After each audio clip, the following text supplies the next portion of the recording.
This is the Whole Care Network.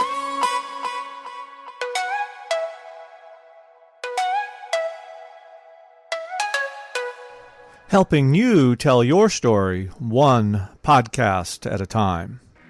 The following Care Lab podcast does not provide health or medical advice.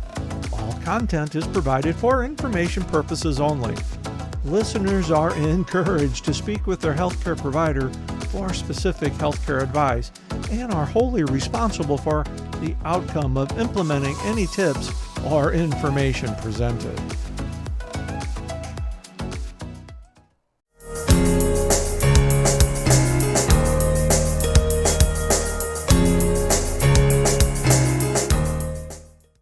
Welcome to Care Lab. Welcome to Care Lab. We're so excited. We've got Helen Bauer back here with us on Care Lab today. Helen from Heart of Hospice, which if you haven't listened to the Heart of Hospice podcast, you should definitely listen to it just as soon as you are finished listening to this episode of Care Lab, of course. Helen's back here with us again today to talk about some more really important issues in hospice.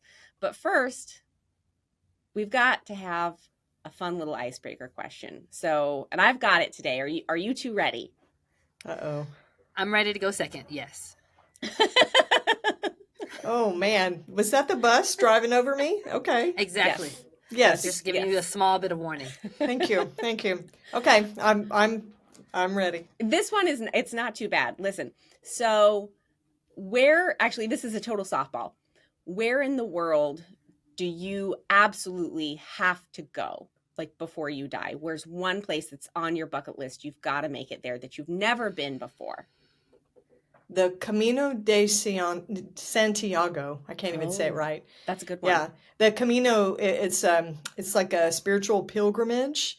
It's been around for centuries, and you can walk it through Portugal and Spain and all these different areas from different directions. It's a hugely historic, well-traveled path, and I really, really want to do that. Yeah, my stepmom actually did that earlier this year. She did. Really? Yeah, she did, I think, 300 miles of it earlier this year. And and everyone that I know, I know two people who've done it, but like life-changing experiences for them. Yes. Yeah, I would love to be able to do that. It's traditionally it ends in Spain. There's a basilica in a city there, but pilgrims have been traveling. The Portuguese route through Portugal to Spain is a big one, but there are several different approaches you can take. I would just love to do that, and I want to do it while I'm in good health and good shape because it's pretty grueling. Mm-hmm. Not like mountainous or anything. It's just the distance. It's an endurance thing. Yeah, that is very cool. That's a great one. Brandy? I don't have anything as awesome as that, I don't think.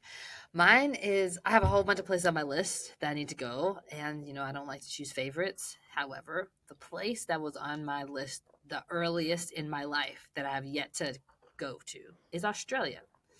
And so I've never been, and I really want to go to Sydney and more places than that in Australia.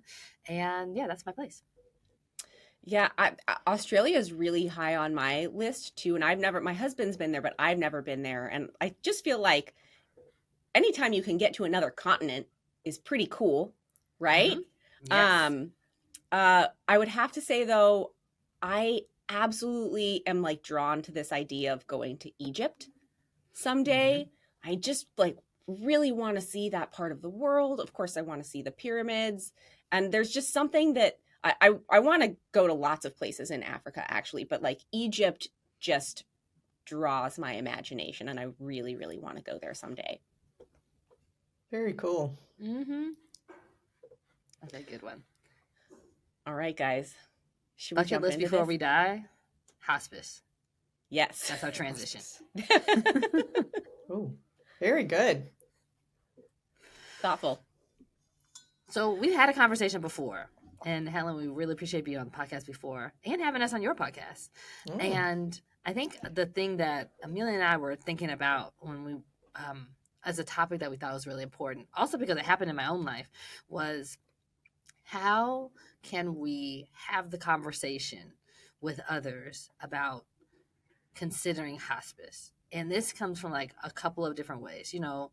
I am at the same time a healthcare professional who might talk about it this way. And I'm also a daughter and a niece and, a family member to people who might need to be on hospice. And so like those two roles are very different.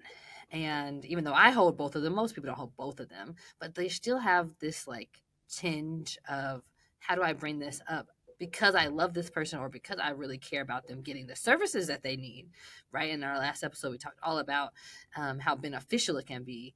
And so like just we need to know the words. Give us the words. Oh gosh, I wish I had the right words that are cookie cutter that would fit every situation. That doesn't exist? Oh, I wish.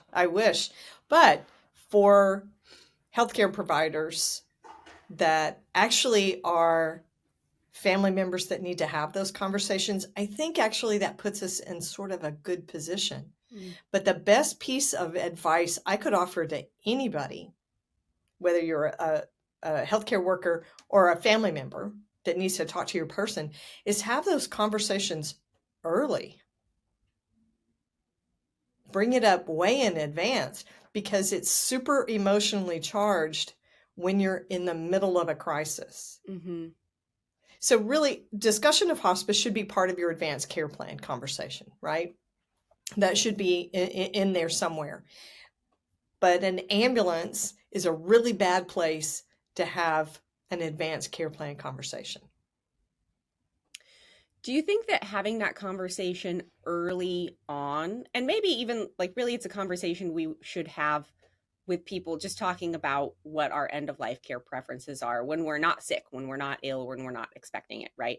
But do you think that talking about that earlier on can help to decrease sometimes the fear that people have of when that specific word like hospice comes up? Because I know a lot of people are they just don't even want to hear the word. It's too scary because it indicates that, the end of life is approaching maybe sooner rather than later. So you think talking about it earlier kind of helps to destigmatize it a little bit? I do, because when you have those conversations upstream, way distanced from a crisis or a serious diagnosis or, bad healthcare news, you're taking out some of the additional emotion and grief and maybe depression and worry and anxiety and fatigue and all of these things that people are dealing with when a serious illness has gotten significant. And you have a little space and a little mental bandwidth to be able to have a conversation. And, anxiety heightens your fear responses. So if you have less anxiety, things are rocking along and you're just talking about what you might want at some point in your life or your illness, then isn't it so much easier to have a conversation? It just removes a lot of the weight of that word hospice. It also gives people some time to explore what hospice really is. When, most people have a lot of misconceptions about what we do in hospice. People are hanging halfway in, one foot on the banana peel, one in the grave when they go on to hospice, which is not true. You don't have to be actively dying to be enrolled in hospice. But a lot of people see it that way. So it really is, it's immediate death. When in reality, okay, so think of former President Jimmy Carter, right? He's become sort of the poster child for being on hospice for a year. It doesn't have to be that way. So if we have those conversations earlier on, I think we just process that information better. And it also gives us some time to explore it a little bit deeper. We don't have to say, okay, I don't have much time at all. My mother just had a significant stroke and I need the nuts and bolts, the Cliff Notes versions right now so I can act. Well, you have the luxury of time to be able to have conversations that are more relaxed, not as heated, not as emotional. I think there are a lot of benefits to moving those conversations upstream. That is so simple when you say it, but like so powerful for like my parents and I have had advanced directive conversations. They wrote all their stuff out and we talked about it, and we did not talk about hospice. We talked about everything around it. We talked about what do you want to happen at the end of your life and what kind of care do you want, and but we never talked about oh, if this is the kind of thing that you want, then this also bodes well with choosing hospice at this point. And that just wasn't plugged in there. And saying it in advance, or I should say when you're planning, it makes so much sense, because then when you bring it up, it's hey, remember we talked about if these kinds of things are happening, you would want this kind of care, and we can get that through hospice. How do you feel about me getting somebody to come over to talk about that? Then it's not jump out all of a sudden, never thought about it before in my life, and now I'm talking about it now, so which means my life is over. It's okay, this is the next step that we're going to take at this point. It feels like all of these prefab advanced directive letters that we put in hospital folders and we try to get everybody to do should say, do you want to have hospice? And even though it's just you can just check a box, but at least it went across your eyeballs and you had to think about it for a second. It's not your first time.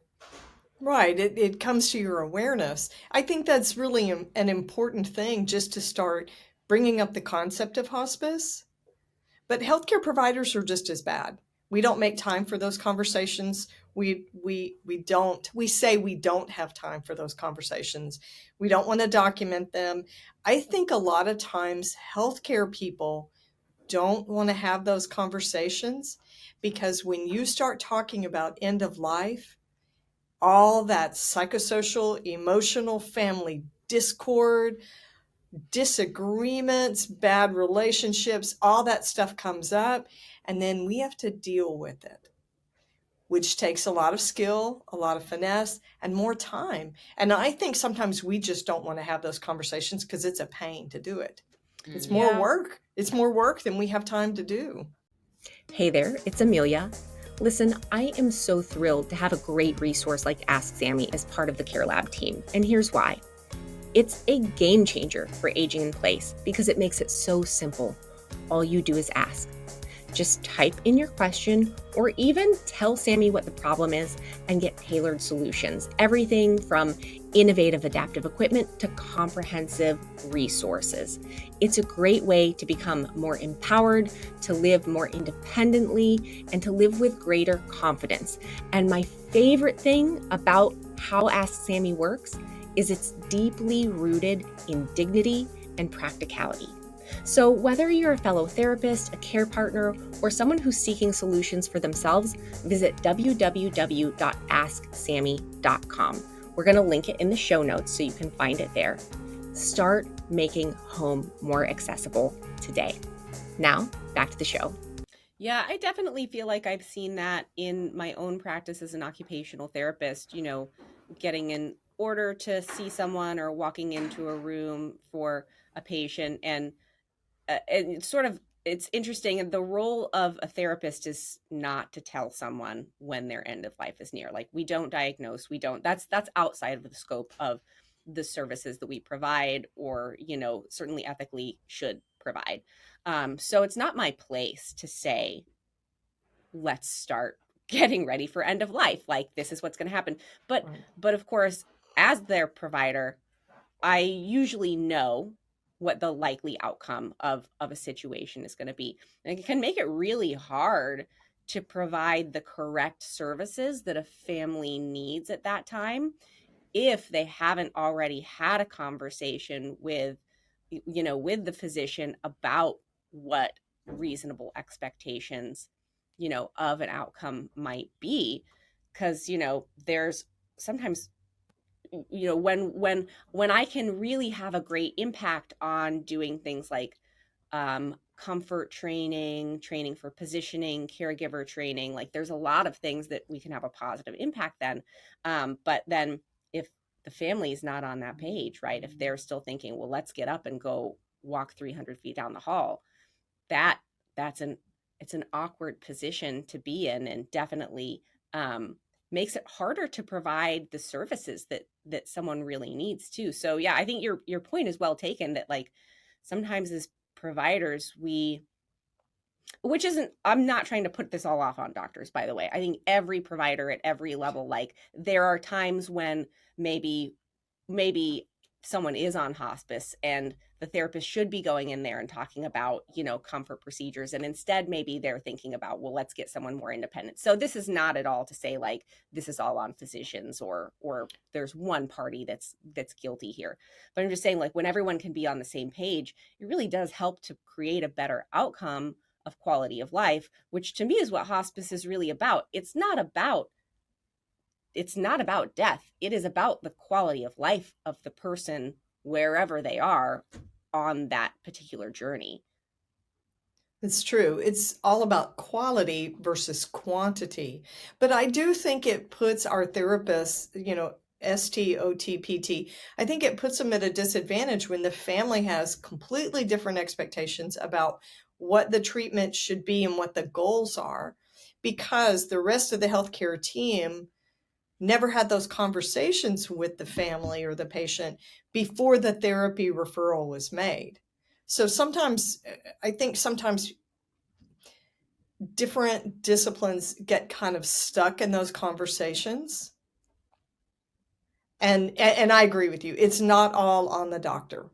I think that is the foundational point where those conversations need to be initiated. But there's so many conversations that need to happen, because advanced care planning is never one and done.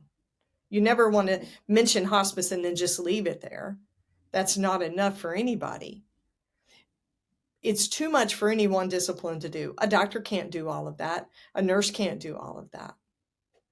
And I think each of us brings a skill set from the perspective of our discipline and what we do, where we can talk about hospice and add value to the conversation.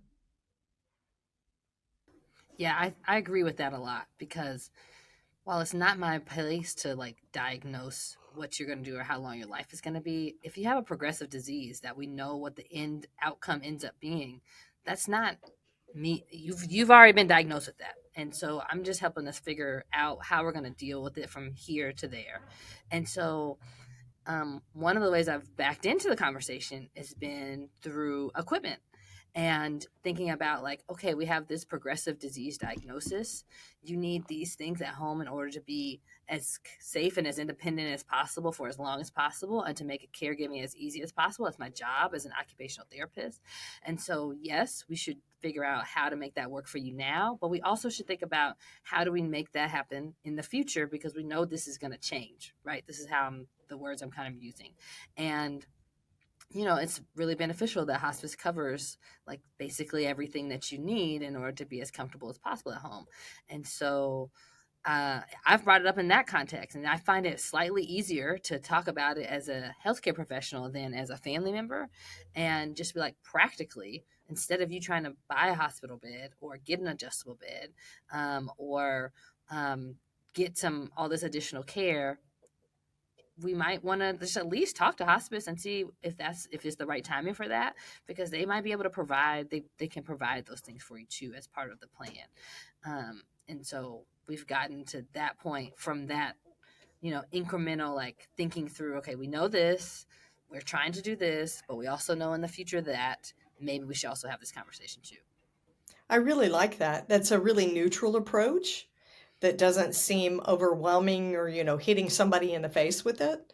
I love that idea. As your needs change, if and when your needs changed, we have already started looking at this, helping you prepare for it. And then, there's a plan in place. And I think most people like to have a plan. As much as we are death phobic and want to deny what's going to happen, I do think people like to have a plan, and they like to be a little bit proactive, and they definitely look to their healthcare providers, the different disciplines, to be the ones who are helping them look down the road. I mean, we're the ones who are supposed to be the experts in our areas. So what's some advice that you might give to family members or people who are caring for someone who has a terminal illness? And it could be, far in the future. It could be, impending more quickly. But what kind of advice would you give them in terms of initiating initiating helpful discussions with providers when maybe the provider seems hesitant to have that discussion. Does that kind of make sense? Yes. Sometimes we have to, sometimes you're right. Like we can't, sometimes our providers don't want to have these conversations. So how can we kind of have conversations to sort of like nudge that along and open up the door so that we can get to that space of openness in order to get the person we love what they really need? What strikes me about that question is it's sad that we should even have to. It's so sad. Right? That we should even ask that question, that it's Yeah. there. But it's true. And there are a lot of different reasons that your healthcare provider wouldn't initiate or wouldn't bring up the topics. But I believe in person-driven care. You know, my mom's generation, for them, what the doctor said was gospel. If he said it, you did it. And maybe you didn't want to do that, but the doctor said, so that's what you do. I think baby boomers are different. I'm not a boomer. I'm just a year off of it, though. I think we're different. We want to drive our own care. We want to be independent and self-actualized. We're information-based. We're looking for the science and the evidence. And we want to bring up those conversations. So my suggestion is when you're sitting with your main healthcare provider, tell them, I want to talk about my advanced care planning. Just be direct.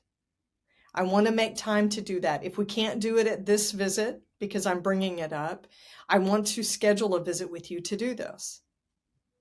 I also think that people need to do some research and some preparation on their own. Because let's face it, if you're counting on a physician to sit down and have an hour-long conversation with you, that's probably not going to happen.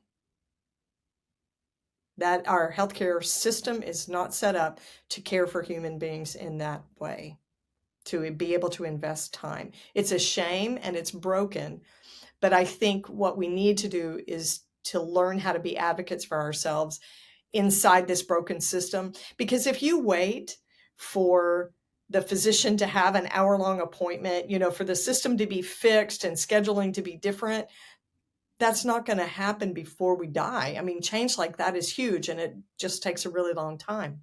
So be a direct advocate, communicate very clearly. And if you have a provider that does not want to have that conversation, hear me very clearly, you probably need another provider.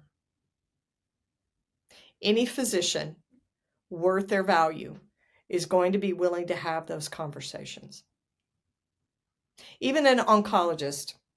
So we hear this a lot, you know, oncologists and people who work with cancer patients, they don't want to initiate those conversations because they don't want to steal the hope of people who are receiving treatment for advanced stage cancers. And I get it. There's a lot of psychological benefit to hope and positive mindset. However, what we have found is that the science bears out people want to know the truth. They feel more comfortable with the truth. And to me, when you're talking about making people feel more comfortable, that's quality of life. And if accurate information and deep conversations about how they feel about their own hospice care and end of life contribute to that comfort, then that's our goal all along. Do no harm. Care Lab listener, I have a question for you. If someone you love needed a caregiver, what qualities would you want that caregiver to have? You probably want them to be reliable, trustworthy, kind, maybe just a generally dependable and good person, right? Second question, would you also want them to be trained? I'm going to guess the answer is a definite yes. Okay, third and final question for you. Do you think it matters who gives that training? Like, is it cool if it's just in your body, or would you want that person to be a qualified expert?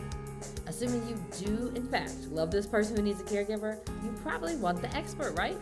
Well, that's what Higher Standards Caregiver Training does. Higher Standards Caregiver Training provides 100% occupational therapist-led training for caregivers.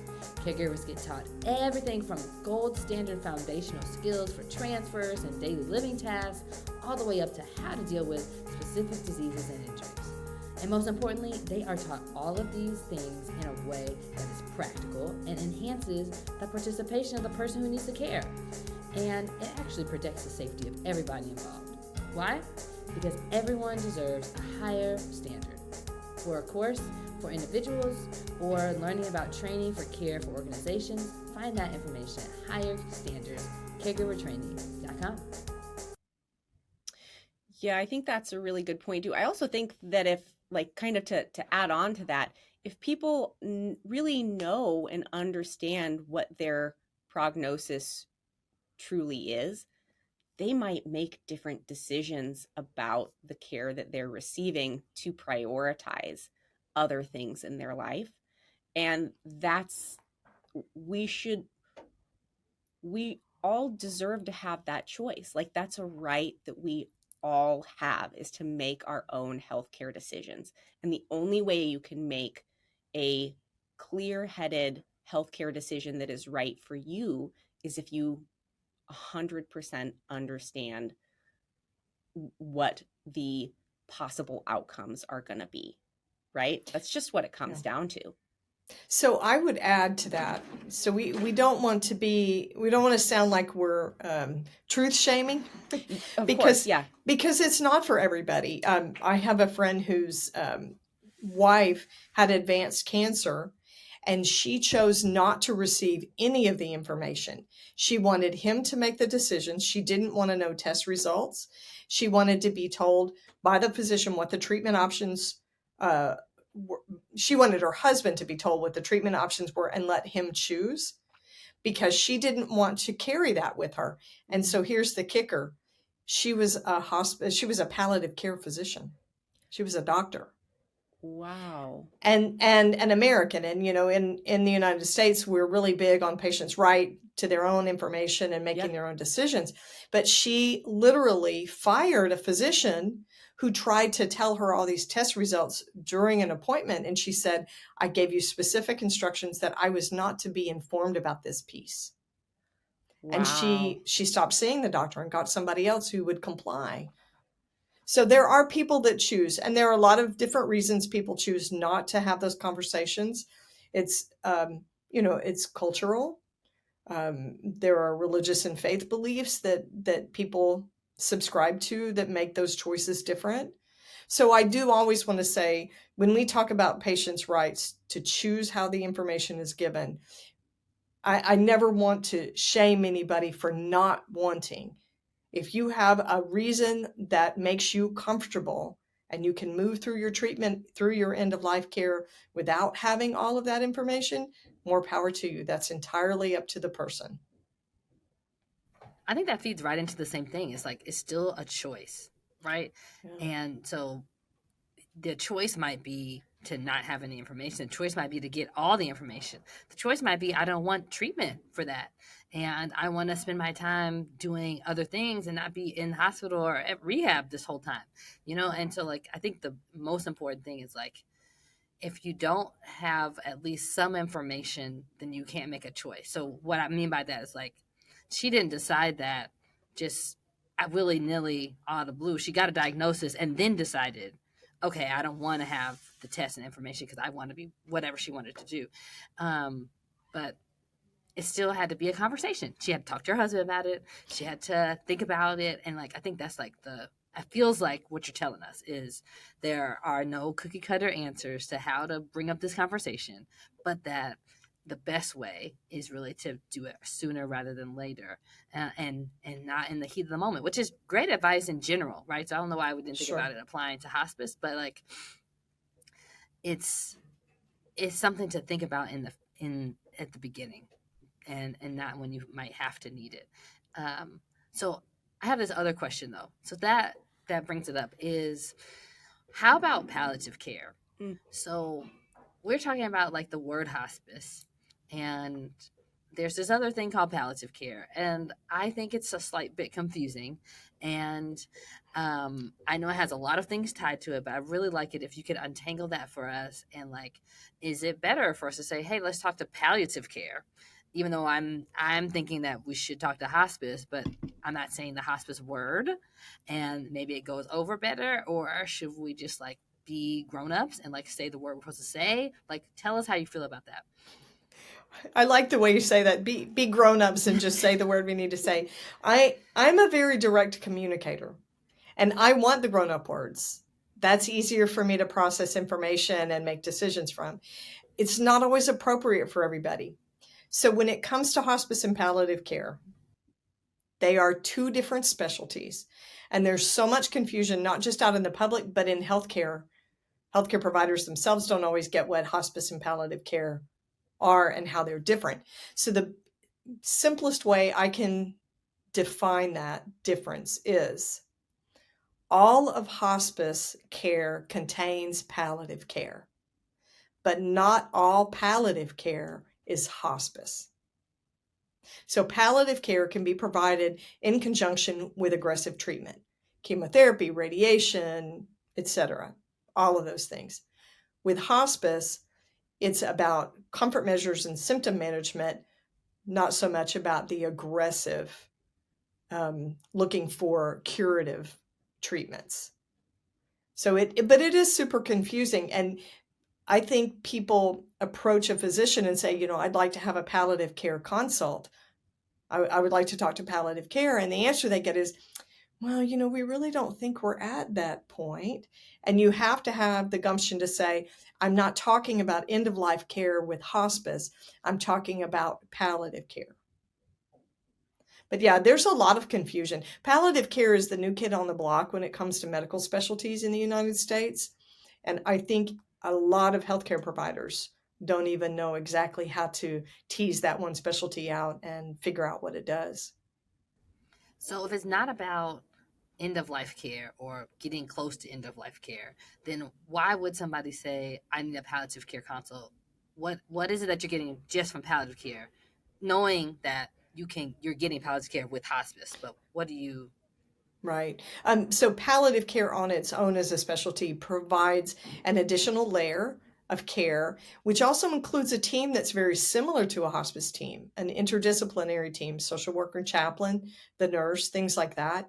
They look at symptom management, but all of it is quality of life and comfort while you're still receiving your treatment. They are also really great at having advanced care plan conversations. And in a lot of ways, palliative care is a transitional specialty. And to all the palliative care folks out there, forgive me if that seems insulting, but it is a transition and a stepping specialty towards getting towards hospice and end-of-life care. It's sort of a precursor, like home health is a step in between aggressive care and hospice. But palliative care is also something that can be received if you don't have a terminal, diagnosis too, right? Like if let's say I got in a bad car accident and I was going to survive, but I had a lot of broken bones. It was really painful. I was going to be in the hospital and rehab for a while. I could still receive palliative care, even though I was no longer at risk of like expiring from the injuries from that accident, right? Right, because it's about comfort. So people with chronic illness can have palliative care as well. Yeah, you don't have to have an end-stage diagnosis, So even those advanced care plan conversations, maybe that's not one of the parts of the plan of care from a palliative care doctor that you would need at that moment. But they're still providing support for quality of life, symptom management. They're looking at your psychosocial needs. And it's well-rounded, interdisciplinary care. But no, you can have it when you have a traumatic injury or an accident, a chronic illness that needs management. There are a lot of different scenarios. I think it's very underutilized as a specialty. But I kind of it almost brings it back.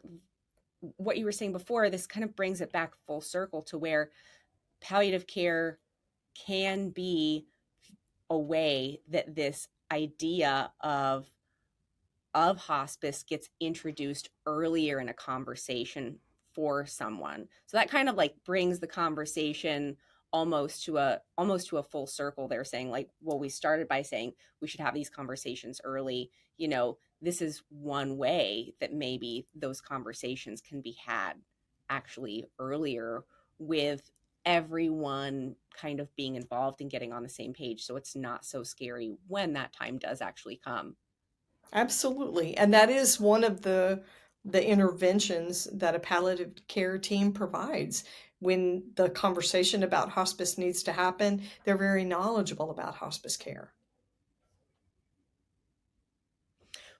Well, I think that we care labbed the heck out of this one. I think we did some excellent care labbing here. You guys always do. Helen, we're really thankful for you. Yes, coming on the show and helping us untangle that, and like giving us, you didn't give us the words, but you gave us a lot of words, so that we could have a way to think about this and like have a conversation when it's not so heated. So thank you. You're welcome. Yeah. The one last thing I would say is that when you need to introduce the topic of hospice, if you do it with compassion and empathy and respect, you're not going to use the wrong words. That is amazing advice and words of wisdom to wrap up this episode with. Helen, thank you again so much for being on another episode of Care Lab. As I said at the beginning of the episode, y'all, after you make sure to leave a review, like, and subscribe to Care Lab, make sure that you go check out Helen on Heart of Hospice. It's really, really a amazing podcast. And if you enjoyed this one, I know that you will get a lot of value out of listening to Heart of Hospice as well. So thanks again, Helen, for being here. And we'll see you all next time right here on Care Lab. Bye, everyone. Bye.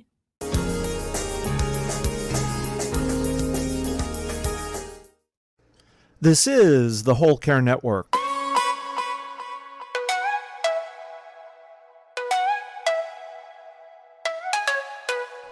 Helping you tell your story one podcast at a time. Content presented in the following podcast is for information purposes only. Views and opinions expressed in this podcast are solely those of the host and guest and may not represent the views and opinions of the Whole Care Network. Always consult with your physician for any medical advice, and always consult with your attorney for any legal advice. And thank you for listening to the Whole Care Network.